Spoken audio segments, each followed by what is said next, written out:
And this episode of the Carmudgeon Show is sponsored by Pennzoil, where performance goes beyond just protecting engines. Whether you like screamy things, like a Porsche GT3, or turbocharged things like a GTI, Pennzoil makes an oil for you. I think you own both of those cars. Well, then they make 2 oils for me. Clearly the proof is in the Pennzoil. Evidently. All right. That was awkward. Any other housekeeping?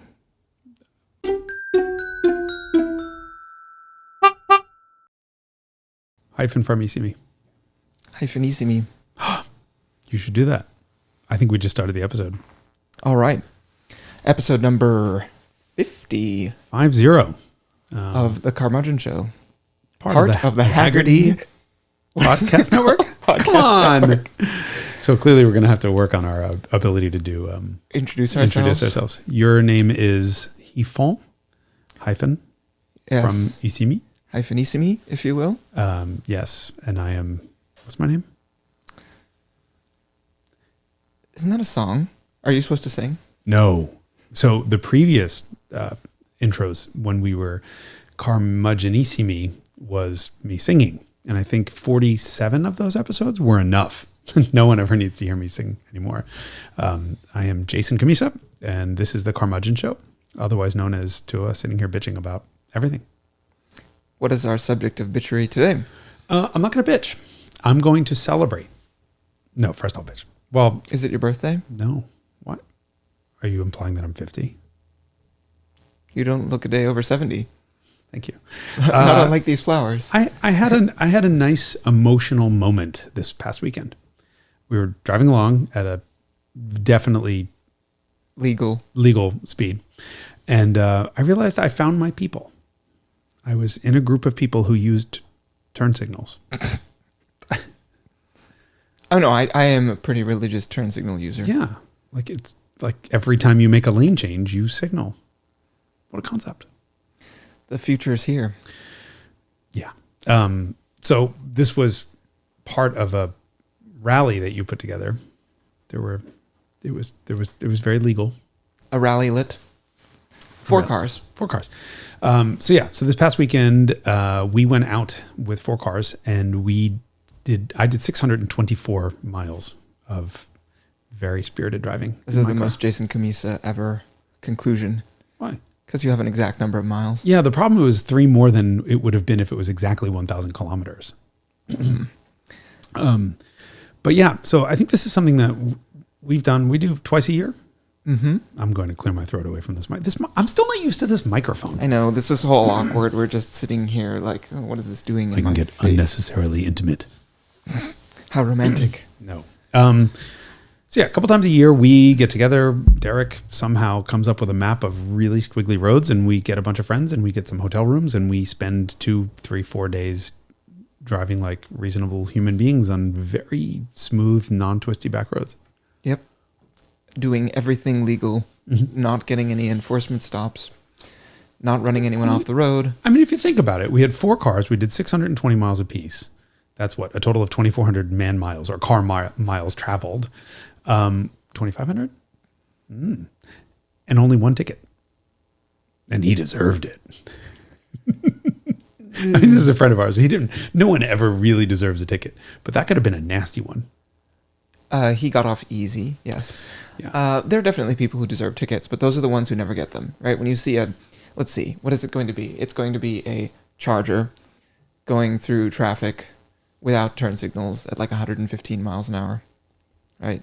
Those are the ones who deserve tickets. I think those are Altimas. Altimas do it too, talking, but Chargers, I just find that the state of the American driver is something we've talked about before, is really upsetting.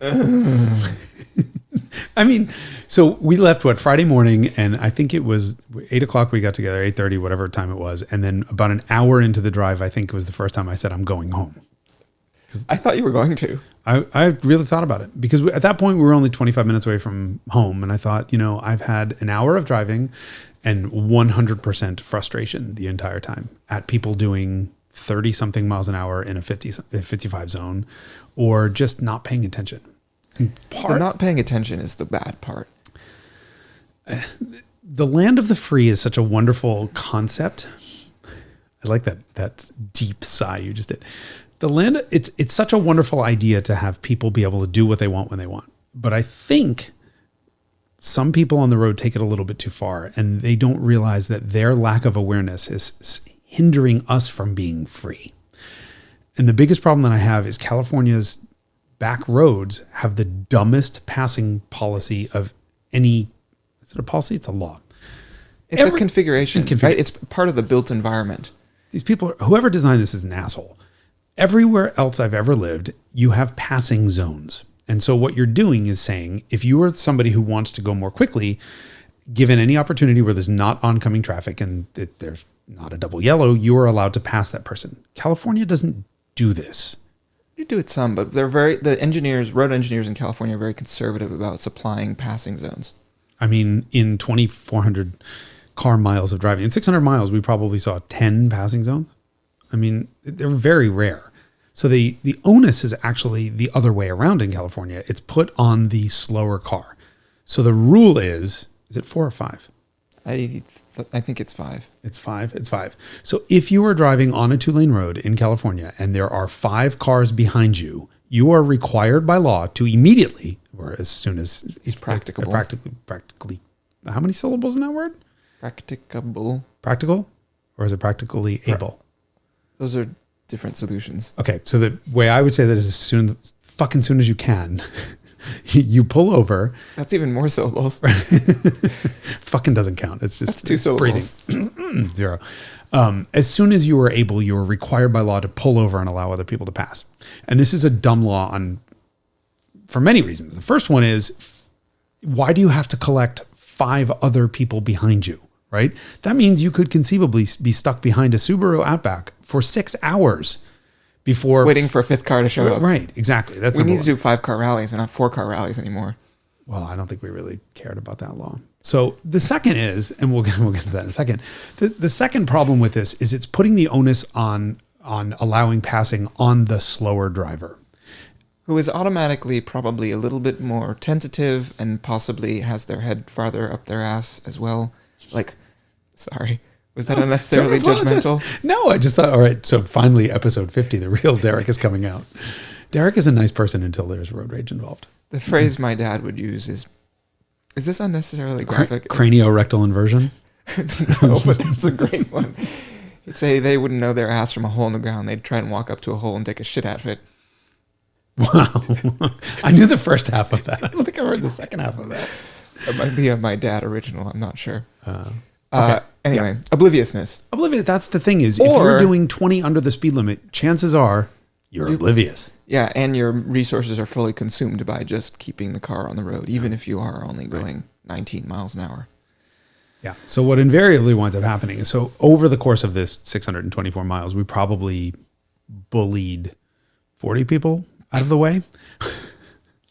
I mean, what's the other term? All right. So what'll happen is you come up on a pickup truck. Like, this is a perfect scenario. We're in we're in slow cars, but we're moving pretty quickly. We fly up on the back of like a Nissan Frontier who's moving at a reasonable pace.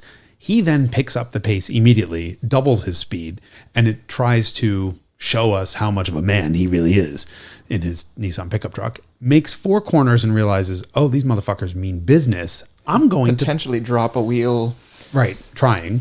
But invariably, after a short order, pulls over, signals, slows down. Signals and slows down in that order. Right. So that's a pet peeve of mine, is when people slow down and then signal, then slow down. George Carlin did a great routine on people who put on their signal like right when they're completing the turn to tell you where they've just been. Yeah, exactly that. But that's something that I was taught early on driving, which is use signal and then slow down. Because it signals you're intent. About to change speed also, right? Then it causes someone to pay attention. Something's about to happen, right? If you slow down and then signal, it's like... Yeah. So, the people behind you who are invariably 3 inches on your bumper, off of your bumper because you're driving too slowly, hit you. So the sort of people who are paying attention tend to pick up their pace. Then they signal when they start to see an opportunity come down, or even not. Like, they're putting on their signal like, hey, I'm looking for somewhere to pull over. They will then slow down to a reasonable pace and pull off the side of the road. Under control. And then we pass and we wave and we thank them, and the world goes on its merry way. Then there are the assholes in the Subarus. and I don't know if it's just a West Coast thing, but it used to be there were Buick drivers that were the slowest on the road. And then I had a Brit photographer that worked with me years ago say, everywhere you go, anywhere in the world, there's always a fucking Toyota in your way. And now it's a Subaru. Yeah, so definitely there was a long Prius era, which I think we're still experiencing. But yes, Subarus, especially the big ones. Mm-hmm. The small ones too, but the big ones are owned by boomers usually. Definitely not like there's never an STI in your way. There's never a WRX in your way. Most Imprezas are okay, it's a legacy Outback. Yep.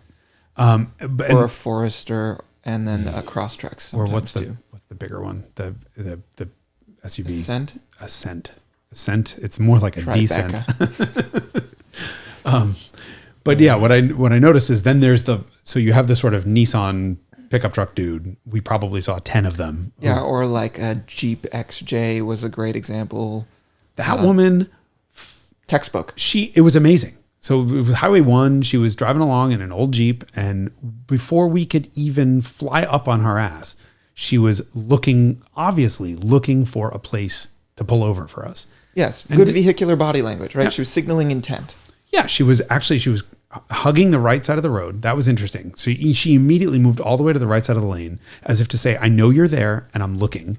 And then our signal went on, and then she finally just pulled over slowly with the turn signal on at a reasonable rate of speed and let us go by. It was amazing. And you compare that to some of these, there was a Prius. Prius. I can't. What are you saying? Something. Derek is getting in trouble by our producer. Me getting assaulted? Oh. You remember that? Are you getting assaulted by an armrest? No. We all have assault moments, I guess. So I'm just as confused as you guys are. I don't know what the hell happened, but Derek knows. So you compare Jeep lady with Prius woman. Yeah. So we were. I can't even. I'm gonna blow a gasket if I tell this story. Do it. So there was there were 3 cars in front of us, and we're just like, oh, this is fucked. We're never gonna have any enjoyment. So we're 4 cars. So now this person has at least 6 cars behind them piled up. Right. One was there was a Range Rover Sport was in the number 2 position. And then there was that electric Bolt. There was a Bolt, like a 90-year-old man in a Bolt. Yep. So, right. So he yields, and then it's like, okay, now we have 2 cars to deal with. And then eventually the Range Rover yields, and then like the Prius is maybe instead of going 19 is going 21 miles an hour, but still vastly... In a 55 zone. Yes, correct. Yes. With no passing zones. And so now there is, just to put this in perspective, there's a Prius doing 30-something miles an hour under the speed limit with a 964 driven by Derek on his ass, followed by me in an E30, 2 Miatas, a Range Rover Sport, and a 90-year-old in a Bolt. For how many days did this go on? 60 to 90. Yeah, however long it takes for something to come from the federal government. And drives by like three of the... 3 ones where they're paved, right? There's unpaved ones where you're like, that works fine. It's not paved, but then there's like the luxurious paved ones where it's like there's a sign that says turnout and like a line where you're like, okay, you wait on this side of the line that indicates that you're off the road but still on the pavement so people can pass you. Like there may as well have been a neon sign and a porta potty there for like a rest stop. I mean, it's a very official. Well, plus all of the signs that say slower traffic must use turnouts. Yes, that don't apply to Priuses, obviously. So she drives by 3 of those, and so then... And probably 25 dirt turnouts that she could have used. And then there's Jason with nonverbal vehicular communication. Okay. So my thing about this is, if someone is offending you, it's your right to tell them to fuck off, for lack of a better term. I am not shy with my nonverbal communication on a back road. If someone is going below the speed limit and they are required by hold on, stop. If there's 5 cars on your ass, you are required by law to move out of the way, period. It's not, I don't make the rules, I just enforce them. And as long as it's not the speed limit rules. As long as it's not the speed limit. But these people are required by law, so I'm not going to be shy about it. And the way I see it. And you aren't. No, I'm not. Because I think what the goal there is to give this person a very clear indication that we want to get past them. So most people will sort of creep up.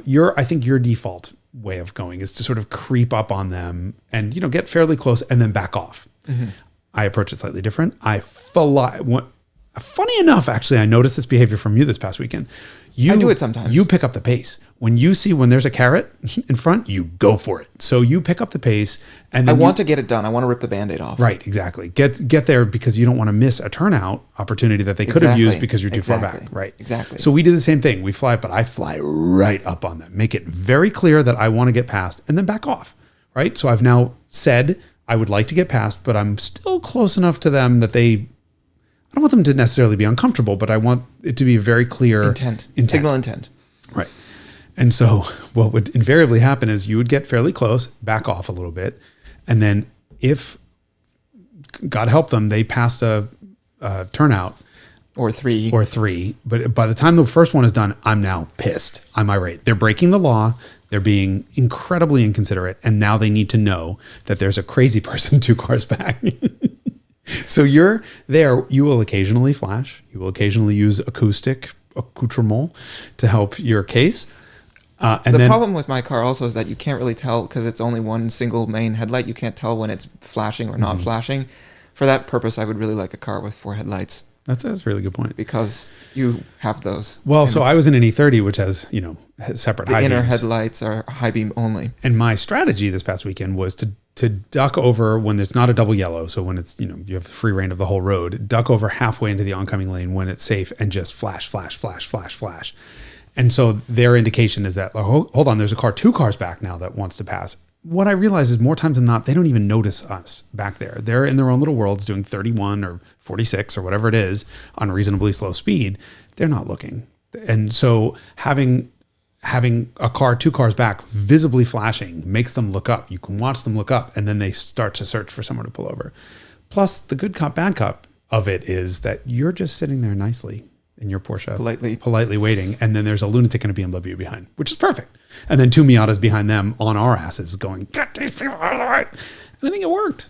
I was so amused by the fact that so we always run in the same order, which is me in the number 1 position because I'm the unlucky guy who has to break the wind. Excuse me. Excuse me. And then Jason number 2, and then you have everyone else behind us. And one of our participants was like, "Oh, what do the inner headlights do? Are those fog lights?" And I was like, "Those are definitely high beams." Yeah, because he was behind, he hadn't seen. Yeah, he was in the number 3 position behind Jason the whole time, and like after 600 miles of seeing Jason's high beams, I was like, "Nope, those are not fog lights. Those are." I definitely need to put LED high beams in that car. And I don't really care about the beam pattern because I typically don't drive them at night, but I need that instant on. What I've realized is instant on flashing LEDs really get people's attention. Where sort of fadey on-y halogens are far less effective. So I'm going to get the biggest wattage, brightest, most blinding high beams I can get for that car. Yeah. I mean, it used to be a thing where all the Porsche wankers would put rally lights on their hoods and stuff like that. But I mean, that's a sort of compelling reason and wire them up to the high beams. Mm-hmm. If I were a genuine road terrorist, then like some other participants, then... like some other part. Are you talking about me? I mean, okay, let's just be honest about something. The reason that I am in the number 2 position on that back road, you are Satan incarnate on a back road. The reason that I'm in second place is because you are so much faster than I would be. Now, part of that is death wish. The other part is that you're in a car with far more grip typically. So this was your 964, which is basically race prepped. And I'm in a $6,000 shitbox E30. Which is also race prepped. Was. Do you know what the damage total for this past week was? How many? Oh, that's right. You had a suspension. Failure is a strong word. Decomposition. So I had Beatrice, which is the 180,000 mile E30 that was on H&R race springs, or is, and Bilstein shocks. And that's kind of it. That's all that's done to it. It's shock springs and a fast steering rack. I think it's genuinely magic. And grippy tires to match. Like, what are those, 200 treadwear? Something like that. I don't even remember what they're on because I didn't buy those tires. They came on the car. But they're like sticky Bridgestones. And that you wouldn't want to drive in the rain. Not anymore. Not that they have no tread left. They're like R71Rs. They're fine. I mean, they're aggressive ultra high performance summer is I think how Tire Rack would put them. They're not max performance, but the beginning of the rally, it became clear that the right rear shock had no longer. It had checked out. It doesn't damp. It's a damper that no longer damps. It's a dampless damper. And so, sort of get a little bit of a, motion on the right rear. And then a exhaust heat shield decided to lightweight itself. But luckily we got it off the car before it flew off and hit one of the Miatas behind us. And then during the course, like shortly after lunch on day one. Yeah, that's pretty early on. But I think that was just previous owner BS because there are 4 bolts holding that thing on and 3 of them were gone and the last one was coming off. So I just don't think they had been properly torqued. And then so by the end of the rally, the front right shock is also blown and the upper strut bearings broken. How did all that happen? I don't know. Bumps, jumps. And then also one of the 3 rear exhaust hangers is broken off and the other 2 are hanging on by a thread. And I broke a headlight and the windshield. Oh, was that windshield? The windshield was already started. Pre-stress relieved a bit. Yeah. Now it's fully broken. Totally worth it. Totally worth it. That was 600 miles of, let's call it 500 of the 624 miles were really enjoyable, really fast paced. And by fast paced, I mean, we really don't have to speed on these roads. Yes. You and I, of course, we talk about this often. And I think a lot of car enthusiasts don't do this because either they don't have the car or they don't have the roads for it. And we're so lucky to live in a place where we can drive an hour and be around this type of stuff. And we both really enjoy exactly the same thing, which is being at the limit, but at a speed that's low enough where if something goes wrong, then you're not cartwheeling down a mountainside. Right. I mean, we've had 2 incidents on rallies where friends of ours have gone off. Yep. No one's ever gotten hurt. I think both cars were totaled, but only just because they're $5,000 cars. No one's never any intrusion into the car. It's just always doink into a tree at 10 miles an hour. Yep. Basically what my goal on these things is to see them as a rally stage, right? But it's a rally stage on an open road. So you need to make sure your sight lines are always there and you can always stop before you get around the corner. Like if you came around the corner and there's a, Prius stopped or a Volvo wagon stopped in the middle of the road, which happened. We all stopped. I mean, that guy could have not been doing more than 10 or 12 miles an hour. Yeah, genuinely. And we're probably coming around a corner at, almost squealing tires, 9/10 at like 45, 50 miles an hour. But all 4 cars stopped as a testament to how much we're paying attention. And also the luxury of being at the limit around a tight enough corner where you're at the, top of second gear instead of in fourth. Because if you're hauling on these roads that are fast, and as much as I am a hellion on wheels, on the fast stuff, it's like I just sort of don't go faster than 65 or 70 because there's no joy to be had there. I think that's why our driving styles align so much. I have no desire to hit a peak speed between 20 of 80. Yeah. I mean, there was one section of road where I finally got genuinely into third gear. So most of this, there's a big gearing difference between the E30, my E30 and your 964. Second gear gets me to about 60, somewhere around there, 58. Kind of hard to tell because I have the wrong size tires on the car. But most of the time I was at 4,000 RPM in third gear through, the fast section. So getting up to about 60 or 55, not really even speeding, technically. And then, really the slow hairpins, I could hear you downshift. I could always hear this vroom, from in front of me. And then I knew you were going down into second. So I knew I would have to go down in second to keep up with you on the way out of the corner. But there was one section of road where I hit the limiter in third gear on a straight twice. And that's 77 miles an hour probably in the 55 zone. Yeah. Is it speeding? Sure. But do we all go faster than 77 on a straightaway in a 55 zone? Yeah. So, but what I love is we can have this amount of joy and enjoyment and G-forces in every direction. G-forces. At 40 miles an hour. Mm-hmm. It's a rally stage. Yep. And you need the right roads for that, and you need the right car. And this is the reason why we always are shitting on hypercars, because to be at the limit. And it's funny because you and I do this with some regularity, and we are all in kind of old cars with relatively low limits compared to a new Porsche GT3 or a Ferrari 812 or something like that. And I've led a couple, I've led a couple of drives with ECME, and I always worry, and you always make fun of me for this, because I'm always worried about being in the way, especially with you behind me. Like, there's not a lot of people you want to see behind you in the mirror, especially knowing how much rage they could be potentially capable of. And so It's never directed at me because I don't fuck up, I guess. But it's having Jason Cammisa in your rearview mirror is an experience, especially when he's using all of the lighting available on his car. But here's the thing. Let me.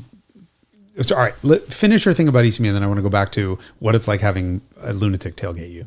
The ECME supercar drives. So I always worry about being in the way, especially because my car has 250 horsepower, and there's people out there in 500, 600, 800 horsepower cars.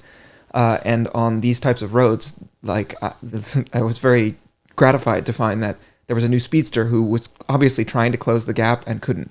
We were very evenly matched in terms of pace on this type of road. And that to me tells you everything you need to know about new cars and old cars. And it's about the kind of way that I use a car.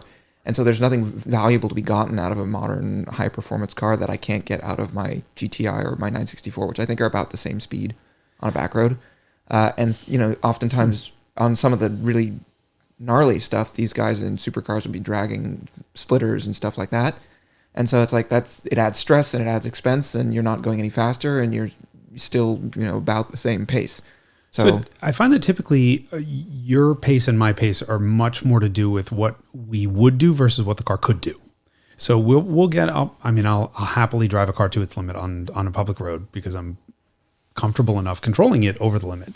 So I'll do 10/10ths of what the car can do, but I won't usually do 10/10ths of what the road would allow in terms of top speed in between corners and whatever. So I'll slide around every corner and I'll use all the available grip and acceleration to a point. But typically probably halfway through third gear is kind of kind of the top limit. But typically what the limiting factor is what you would do. What, you know, you're just not willing to go fast enough around a corner that you can't stop in time, or, you know, stop in time to avoid serious injury should anything go wrong. Or if you hit a patch of dirt or gravel or anything else like that, because you just don't know what you're coming up on. There has only been one time where you couldn't keep up with me when I was leading. And funny enough, I mean, I bring this up. This is a testament to your driving that I'm about to start a little section of complimenting you. So don't get used to it. This is, well, yes. But I was in a bitch basket. I'm in a Mark I Volkswagen Cabriolet with stock Scirocco 16-valve suspension on it. Nothing special at all, with fairly grippy tires. And you're in a GT3 touring, and you couldn't keep up at all. Yeah, because I kept hitting the front splitter. Right. And this is the problem is I'm not out down in LA chasing, what's a big, like Upper Big Tahunga Road, which is 100 mile an hour, 120 mile an hour straights with 80, 90, 100 mile an hour sweepers. I have no interest in that. Yep. My cars would not do well there. I don't want to find out what I found out in college. I never want to re-experience what goes wrong at 100 miles an hour on a back road. It's horrifying. It's life-changing. And in my case, I'm lucky to be here. No thanks. I'm happy to do that at 30. Like there were some hairpins that I was sideways around at 34 miles an hour, laughing my ass off. But really, it's typically what we would do, not what the car could do. And we find ourselves in cars that are less expensive, less capable, and still more than enough for what we want to do in these back roads. I find it so incredibly ironic that you think you'd ever be holding me up. For two reasons. Number one, there is no contained rage here. It's not uncontained. Yeah, it's 100% uncontained. If you were slowing me down and I were frustrated, there's no question I would be flashing you the same way I'd be flashing anyone in a Subaru or Prius or any other car driving on a back road, right? You would know. The second thing is you're an incredible driver. And so I don't give out compliments publicly. But no, I don't accept them publicly. Good. Well, you can sit there and not accept it. But in 600 miles, I saw you make 600 miles of near limit behavior. I saw you make two tiny little mistakes. One was you oversteered around a corner, hitting a patch of dirt, but then gathered it immediately, barely left the lane, and we were doing 30 something miles an hour. And this was the only one time when I think you saw red and were going 10/10ths because you had ditched your passenger for one section and he was in my car and you thought, oh, it would be fun to have him really watch this. And you were right. I think also like that if there's not another body that I'm responsible for, then I'm more willing to haul the mail. You were hauling the whole fucking UPS truck. Holy shit. You were moving. And of course that had made me laugh that, well, hold on. it's such a rare thing for you to get sideways. So like, me on the other hand, I'm behind you. I know I can use your taillights and your brake lights as a guide that no one's in front of you. So if I see you've made it around the corner, I can feed and throttle more quickly, tighten my line and drift through to catch you before the next corner, especially in these two cars, because you have so much more grip than I do. I should say your 964 has so much more grip than the E30 does. But you saw red and you went for it. It was so awesome to watch. And it occurred to me that it's a rare sight to see hyphen sideways. And what is a sideways hyphen but a slash? So now your new nickname will be Slash every time you're sideways. Which we also learned this weekend is also Australian British colloquialism for having a piss on the side. This is Patsy Stone from Absolutely Fabulous. And right, I have a slash. Fantastic. So So your double you're a piss entendre. boy.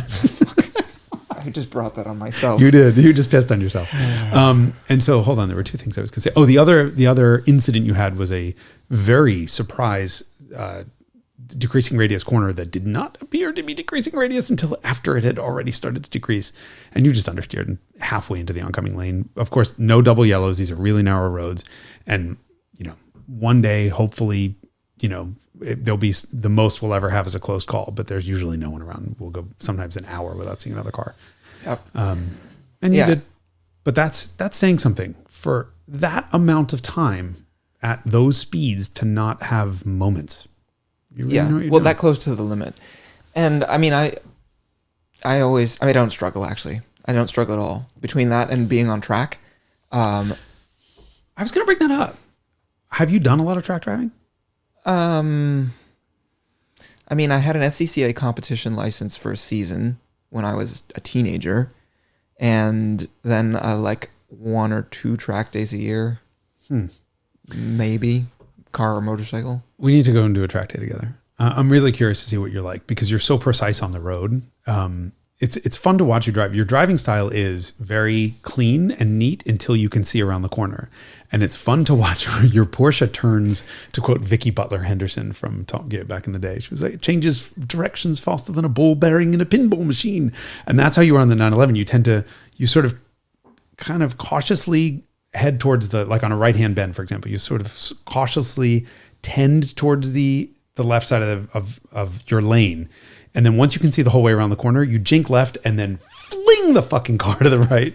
And it's magic to watch. I mean, the back of that car just kind of dances around so subtly. It is moving artwork to watch your car.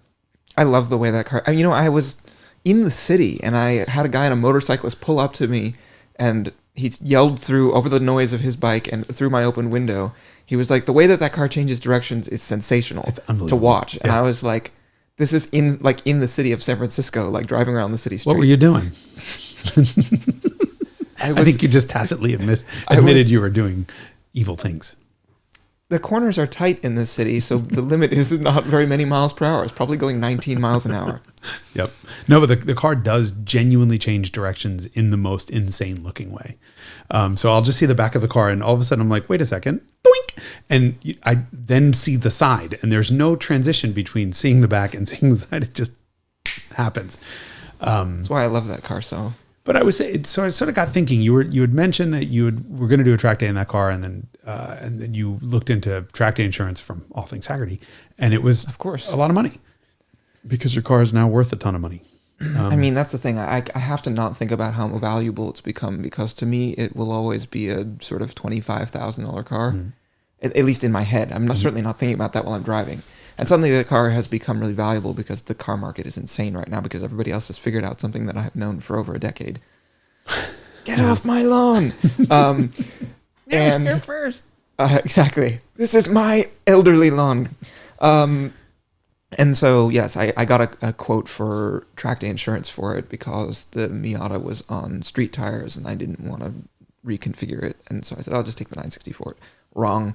The insurance was like $1,000 for a track day. It's a big chunk of money. The car's valuable enough that I don't want to do it without coverage because, of course, if you do a track day, and I asked my brother about this because I shouldn't probably admit this publicly. Not your brother. You asked someone who's not your brother. I asked someone who's not my brother about this, about a car that wasn't that car that I was asking about that was 6 figures that he tracks. And I was like, do you get insurance? And he's like, no. Because it would be prohibitively expensive. I mean, it'd be like the number of track days that this hypothetical individual might hypothetically do is, Hypothetically more than hypothetically approaches, I don't know, at least every other month. But it would be 5 figures of track day insurance a year. I got to say, I think I did more damage on this 600-mile rally to this car cosmetically than I have in all my track days combined, because there's shit on the roads that you just don't get on track. There are rocks, there are trees, branches, there are all kinds of other stuff. I think I have it on video. Pedestrians. I didn't hit any pedestrians. This weekend. We're not going to talk about that. Yeah, but at the same token, if you're tracking a car that's has any real value, you have a huge exposure to risk. And that occurred to me while we were driving. After you said that you had looked into track day insurance, we were covered. Mm-hmm. Like, I mean, I have Hagerty on my cars, have for 15 years, and I'm thinking, never stop driving. Really? They pay. Are you sure? Yeah, if you look at the actuarial accounting associated with us as customers. So apparently my mom says that credit card companies call their customers who pay off the bill every month in full deadbeats, because the credit card company doesn't make any money on those people. And I have to think that like insurance companies have to regard us in the same way in terms of like actuarially. Like if you put it in front of the person who does all the math to figure out the risk associated with a particular customer, they're like, "Oh my god, we shouldn't be insuring that person." If Hagerty history, only knew what we really did to our cars. Yeah, but also, but you look at our claim histories also, and like I think I claimed a windshield on my R129, and well, the GT3, but that wasn't me. Yeah, I mean, I've had a couple claims. To be honest with you, the reason that I fell in love with the Hagerty brand is with the first claim that I had after I think 7 years of coverage was I hit a deer in my E30 wagon. And that was the way that Hagerty, hey, I would tell you guys, this is not, Hagerty is my employer, but I'm sorry, I'd tell you if it was the other way around. The way that whole claim went down on that car versus what I had been through with another insurance company that's not called State Farm, on my Scirocco years earlier, I was like, there's no way. Like I would never, ever, ever risk having traditional car insurance on my cars. And so I don't worry about it. Like, and it costs less than State Farm. Or for me, when I switched, it saved me about a third. It saved at the time, but the problem now that I'm having is I'm trying to keep the insured value of my cars ahead of the with the replacement value ahead of the market value, because there's costs associated with. Do you know Donald Osborne? I know of him. Right. So he is a friend of mine. He's been on Jay Leno show, whatever, and he's sort of an appraiser. And years ago, I asked him to please tell me what my Scirocco was worth, and he was like, "Let me drive it." And I was like, "No." And he apparently had a Scirocco 16 valve back in the day, and I don't let anyone drive the car. And I'm like, "I'll make you a deal. You can take the car around the block if you tell me what all my cars are worth." And he very casually, he drove the car. He was totally fine. He's a sweetheart of a guy. But he said, "Listen, remember, you're not insuring market value. You're insuring replacement cost." And that was a distinction that I had never made. I learned that lesson the hard way when I hit a deer in that E30. I think I had it insured for like $12,000 or something. And market value on it at the time was probably 15 or 18 or something. But replacement cost on that wagon was far, far, far in excess of that. So, his speech to me was, all right, look, somebody wrecks the Scirocco, somebody takes the Scirocco, it gets taken away from you one way or another. You're going to sit on your fat ass and eat bonbons while someone else looks for a car for you. And then they're going to send you a link and then say, hey, I found one in, the Czech Republic, and you'll fly there and you'll look at it and be like, it smells, and you'll fly home. And then he'll find you another one in Bosnia, and you go to Bosnia and you check out the car and say, that's right. And so then you fly home, the car gets shipped home. It goes to a body shop, gets painted the way your car is painted. And then while you're sitting there, someone else builds the 2-liter that you have in that car, does all the suspension mods, does all the rest of the stuff, builds it and hands it to you with a bow on it. What does that cost? And I was like, oh my God, that's like 3 times what the car's worth. And he was like, that's replacement cost. And I thought he was kind of stupid because I'm an idiot and I always think I'm right, until I had that accident in the E30. And all of a sudden now the car is effectively totaled because there was as much damage as the car was valued. Hagerty was great, worked with me on that. I did not want a salvage title on the car. So I took a smaller payout and then I paid the difference myself. And now the car is insured for what it would cost for me to go find another E30 in that condition or paint it to that condition and build a motor and all the rest of the stuff that I've done with it. And so I take the cars out and I don't think about, they're insured for enough of a value that I wouldn't feel gypped if anything happened. And so my premium is huge. Reflects that. And so it's probably twice at this point, probably what I would pay to a traditional insurance company, or 50% greater or whatever. But I don't care, because the difference between fighting with State Farm over giving me $5 for my car and Hagerty saying this is the agreed value is worth. Yeah, that's the importance of guaranteed value also. Yeah, I swore I was never going to do a Hagerty commercial on this podcast. I swore. I mean, in fact, I think I told my boss. Did a good job of that. I mean, but the reality is, I've been customer for, I've just 16 and a bit years and an employee for a year and a half. And so that's why I'm willing to do this. And I was thinking about that continuously as we were coming around corners with Volvos that are stopped. It's like, we're covered. I got this. We're on a public road. And this is not a Hagerty thing. This is a public road insurance thing versus a track day. And Hagerty does have track day insurance, but I've never bought it. I think I'd rather just drive on the road. Yeah. I feel the same way. I enjoy driving on the track. I mean, to be genuinely good at it requires a level of precision and sort of discipline where it's like, okay, this is my braking zone, and you're looking at the same turns over and over again, and you're sort of optimizing this. The being on the road is like, you're going places, you're experiencing the environment. Like it's a little bit spooky because you don't know what's around the corner, but you also have, like, I guess that perhaps adds to the thrill. I think it requires less mental discipline.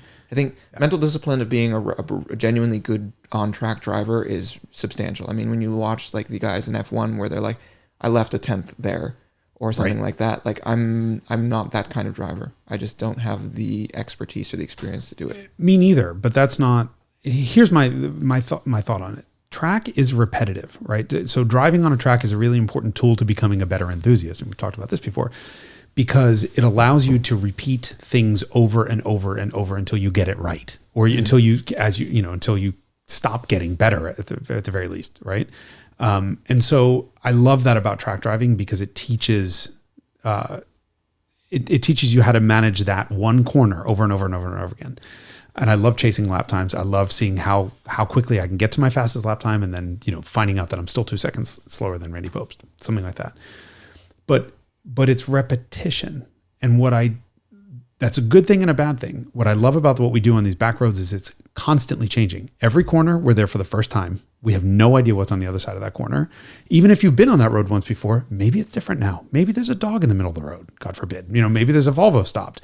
So if driving on a racetrack is a 3 out of 4 or 4 out of 10, in terms of the attention you need to pay to what's going on and the amount of stimulation you're getting, what we do is an 8 or a 9. It's genuinely exhausting. I mean, it's like rally driving, right? That's what rally drivers do. And that's why rally is such an impressive sport, because these guys are out there hauling through the environment like this, and they're relying on the navigator who's twat in the other seat. Right 3 into lift 2, don't blah, blah, blah. Yeah. And hoping that the thing that he has is in the right place. Otherwise, he's giving you instructions to go to Walmart or something. Right 3, don't cut. Should have made that left turn at Albuquerque. But what I found is that the only thing, track driving only becomes as fun as rally backroad driving when you're racing.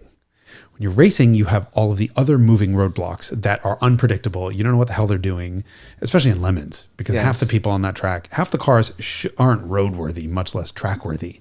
And then 3/4 of the drivers don't know where the fuck they're going. And so I thrive in that environment, because they're moving roadblocks, they're unpredictable, and you have to be able to get around them. Especially my race team's captain has built these cars that are just so stupid fast that I just feel like I have a Superman cape on in that car.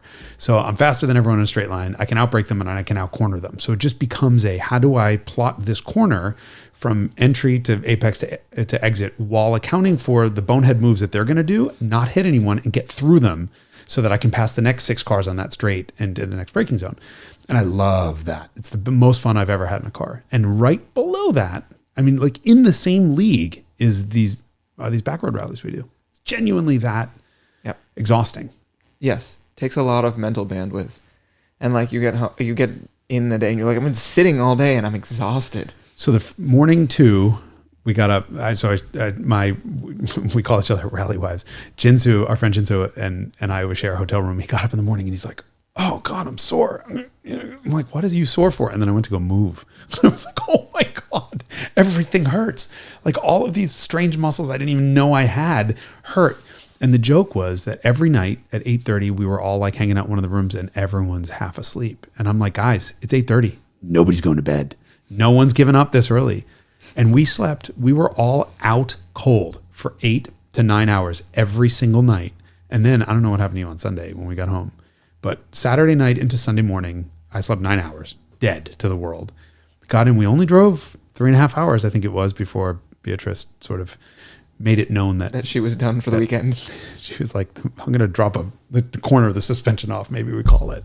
And I really thought when I said to everyone, like, hey, you guys go ahead. I think I'm just going to head home because it was an opportunity where we were close to the freeway. I could just get home. I really thought all of you guys were going to like, see ya. And everyone was like, yeah, no, we've gotten our money's worth out of this weekend. Like, we're exhausted. And nothing's gone wrong yet, right? Don't There's risk always it. that magical feeling when you get, like, I always feel so much relief when I get home after one of these where I'm like, okay, broken headlight, but didn't crash the car. No one got hurt. No one got hurt. Right. Nobody broke the car. Didn't have to come home with a tow truck like I did last year. Yeah. Well, we'll go into that in a second. But I passed out. I got home. You guys all left. And 2 hours unconscious to the world. I woke up at 5 o'clock. Like, where the hell? How did I sleep 8 to 9 hours every night and then still came home and just poof, out? Yeah. That's the sign of a good time. It is mentally taxing for sure. And physically.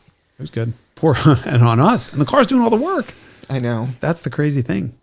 I'm shocked that we all managed to do this. And usually we have mostly Radwood era cars when we're doing this. And we have mechanicals. We definitely have mechanicals. You had one engine fail to proceed. It continued to proceed, but very smoky. Yeah. But otherwise, I lost my front right suspension last year. Yes, you did. I thought it was front left, but I can't remember. Yes. I only remember what side it was on. It was because we had to park it up on a curb so we could it was your upper shock mount. So it's a strut car. So the shock actually locates the suspension. And you were just driving along and boonk, steering wheel got a little wonky and you're like, I think something's happened. Why is it so low in the left? So we had to jack up the rest of the car and pull it up so we can just get the shock through the tower and retighten it. That was insane. Yeah. That was insane. But other than that, we don't really have any big, I guess. Yet. Aside from when people totaled their cars. Yeah. Both of them were effectively drivable, though, weren't they? I guess the Miata probably wasn't. I think it was radiator loss maybe in the 944. 944. Yeah, and they were both just, one went straight off into, a little embankment. The other one slid off sideways into a little embankment. Little 10-mile-an-hour offs, really, at the end of the day. If they hit anything at all. If they didn't just kind of reap to a stop. Yeah. Which is the correct way to crash. Vrooming. All of these, so we were having the track versus rally discussion, but I think both of them fundamentally indicate a desire to learn to drive properly. And that's something that I think is really critically important. I'm glad that I started that process pretty early, in both structured and unstructured ways. Mm-hmm. As a youth, because I always worry about this when you get people, and I'm genuinely curious because I think most people don't do what we do either because they don't have the roads or they don't have the appetite or whatever it is. But most people who drive their cars, they have no idea what the limit behavior of the car is because either the limits are too high or they don't have an environment in which to do that. And I think it's really valuable and important to do that kind of stuff. A lot of young drivers, and we were talking last episode about how your nephew, you had sort of created the ideal crash course. In some cases, to cultivate a good young enthusiast. And I think the vast majority of people who like cars don't do that. I think a lot of people don't, it doesn't occur to them. I think a lot of people don't have the drive that you have to just say, I'm going to get a group of friends together and I'm going to find squiggly roads on the map. And you often pre-run them. But it really, if you think about the amount of enjoyment that we got out of this and you add up the gas bill, the repair bills, and the hotels, it's really an inexpensive way to have a vacation that's genuinely brain resetting. Yep. We went away and for 5 hours a day, just exercised. Like my watch kept throwing up hey, are you working out? Hey, and you go back and look at my heart rate through the day. It's a workout. It's a genuine workout. The funniest one was the elliptical one. It always is like, are you on a jog? Like what's going on? And this one was elliptical because it was one section of road that was just left, right, left, right, left, right. And it just kept buzzing. And I'm like, what is finally going on? And I look over and I'm like, elliptical. And now I got to take a picture of this because it's funny. So there'll be an insert. Sorry, I'm going to have to dig up that picture. But it was hilarious, but it was just nonstop left, right. But yeah, I mean, the total cost of doing this for the weekend is on the order of several hundreds of dollars, and you're like, oh, that's like a cold air intake on a modern performance car, or you know, a set of tires, or like heaven forbid somebody is buying a set of HREs and is spending $4,000 to $10,000 on that. And I have to wonder, like, are these people? I mean, some people, we've talked about this, or I think I've said this before. Some people like cars, some people like driving. And driving means different things to different people. For you and me, driving means like I'm at the limit and I'm listening to my tires functioning. And I think most enthusiasts don't really do that with their cars. And I don't want to be high horsey about it, but I get so much value out of that experience that I have to feel like people who just get out and are like, I've got my M3 and I put an exhaust on it and I put HREs on it and I did blah, blah, blah, and I put a tune on it. And I was like, do you use that car? I mean, you know, track guys get it. Because when you're on the track and you're at the limit, and like that's really intense, and you're just like, holy crap, and like that to me, that level of alertness and also experiencing the car, because then you have this really intimate understanding of how the car behaves at the limit. Because you always read articles or whatever, consume media where people are like, that's an understeering mess, or there's no balance between the front and back axles, or the power curve is such that you blah blah, and it's largely academic for people who haven't gone out and experienced. And then so that's my soapbox, is that everyone should go out and experience their car fully in some form, either on a back road or on the track. Can I retract what I've said a second ago, that track driving is a 3 or 4 out of 10? Yeah, I don't agree with that. It's become that way for me because I do this for a living, right? I don't lap cars for a living anymore, and I very, very rarely do go consecutive laps. So sort of one corner at a time for filming is usually involves being sideways and, you know, trying to get the car way above the limit as quickly past the cameras as safely as I can. So sort of normal limit smooth driving has become a sort of second nature for me, but that's not the case. And I forgot about that for the moment. Like, what was life before I started doing videos for Motor Trend and sliding cars around professionally? And track is an 8. Yeah. It is an 8. It tends to over time drop to a 7 or a 6. And that's how endurance racers do their thing, because the first time you ever go on a track, you go out for 15, 20 minutes session, and you come back and you're like, my mouth is dry and everything is shaking, and like I'm so mentally alert when that's happening, and just like, this is the most alert I've ever been. Like, I could never think about like, what am I having for dinner tonight? Or like, that's why I never understood anyone putting music on while they're track driving. I have friends that would listen to songs. I'm like, you can't do this.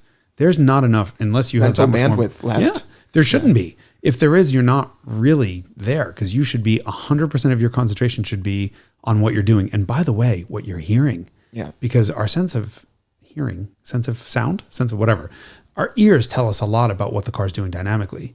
And I had this great instructor years ago who had a Mark II Golf. It wasn't even a GTI, Mark II Golf. A guy named Jim Kleberger. I hope he's still being an instructor, but he instructed for the Porsche Club in Ohio.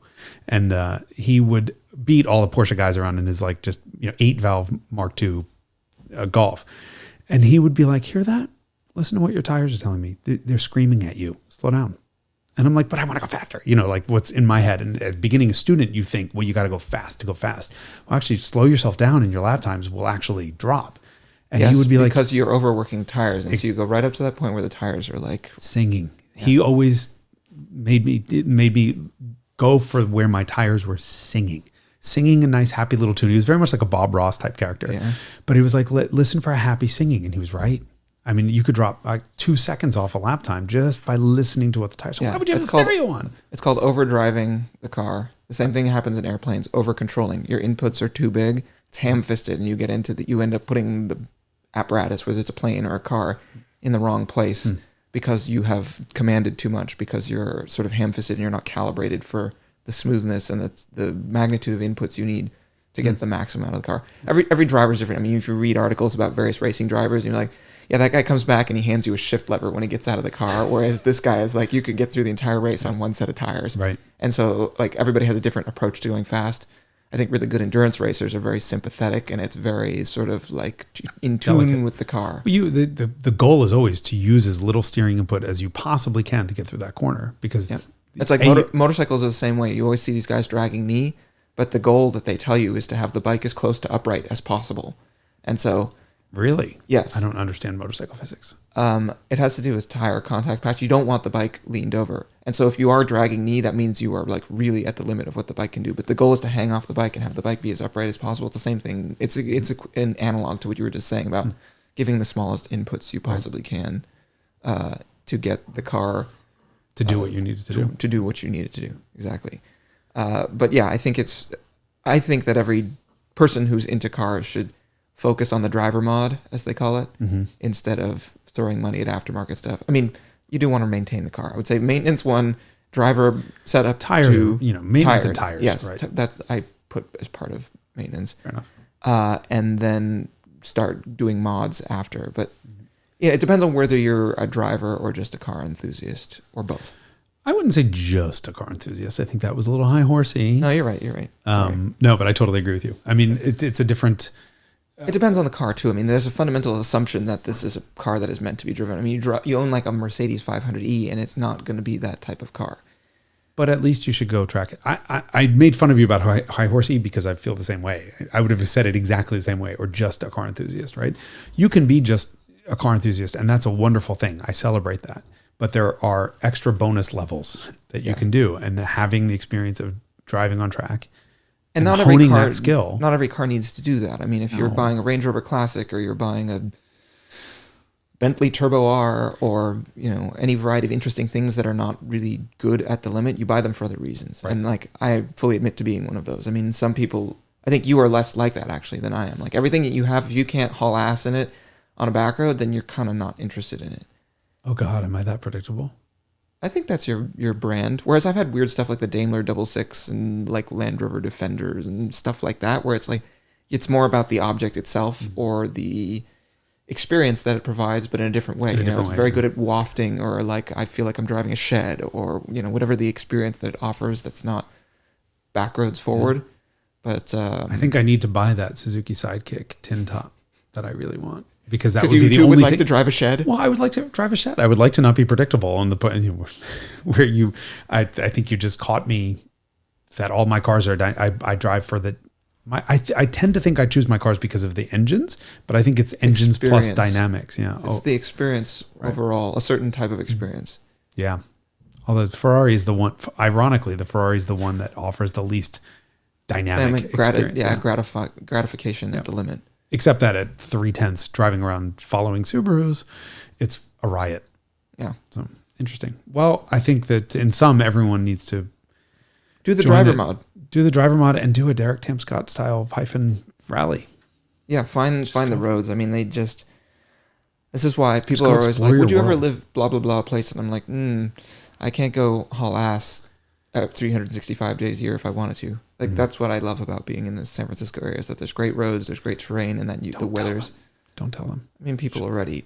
Yes, I mean, sorry, this is a communist state that no one should move to. You have small laws. You can't register anything here. It sucks. Yeah, it's all terrible, and never come here and rent a Prius and go on any good roads. No. Go rent a Prius. I think I told you the best time that I ever... So there's a road that don't be a moving roadblock. Yes, don't be a moving roadblock, but by all means, go rent a Prius and destroy it on a back road. Get like a get-around Prius that no one cares about, and just go beat the shit out of it on a back road. Or someone owned by a corporate entity. Yeah, true. Because corporate entities are not people, and we can abuse them. Yes, except for in the eyes of the law. They don't care. The law doesn't care if you abuse a Prius. Just buy the collision damage waiver, folks. Return it in a shoebox. Yep, as long as you pay the insurance. All right. So in the meantime, you're going to go back to being Derek from ECME, even though we call you Slant Hyphen. I earned that. I think we're going to have to put the video in. Oh, I don't want that on the public record. 15. You don't say. Oh God, that was a line. And a rear Derek sideways moment in the Grand Prix. Okay, so I'll tease the video on my personal Instagram or something. No, we'll cut this out. Derek didn't get sideways, but there was a very clear poof of dust that came out. Yeah, no, I'm okay with it, actually. I initially thought you had just fucked up, and then I rewatched the video, and we have like a total of 2 minutes of video from 3 days, and somehow when our friend got the camera out, it was like, camera out, hit roll, and within 3 seconds you got sideways, and I was like, yes, we got him. So yeah, that is 100% true. I mean, yeah, I didn't realize there was dust. I was under the impression that I trail braked too late, but you probably did. Well, for the conditions, which were slippery. Yes. Either way, no harm, no foul, and just a bunch of bumps and bruises on Beatrice for following you too closely, which is just there to have fun. But that's why you bought that car. That's why I bought that car. It was the ultimate luxury. The ultimate luxury car. The ultimate luxury car is a shitbox. I love that. Mm-hmm. All right. Well, won't you join us again next time where we'll talk about more curmudgeonly topics? We were very positive this time. All right. Next time we're going to bitch about everything. It's because we were talking about the one thing we actually like.